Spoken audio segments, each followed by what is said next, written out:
शिवसेनेचे उपशहरप्रमुख विशाल पावशे यांच्या हस्ते कल्याण पूर्वेतील KDMCच्या शाळांमध्ये शिकणाऱ्या गरजू विद्यार्थ्यांना वह्या वाटप करण्यात आले।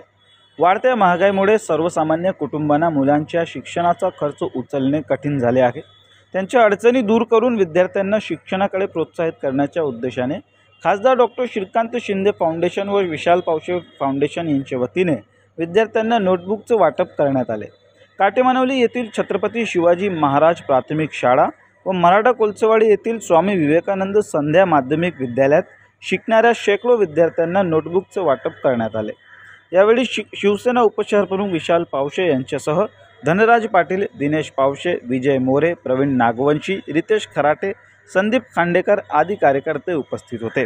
यावेळी विशाल पावशे यांनी विद्यार्थ्यांना प्रोत्साहन दिले, तसेच मुलांना उच्च शिक्षण घेण्याचा सल्ला देत भविष्यात शिक्षणाबाबत सर्वतोपरी मदत करण्याचे सांगितले।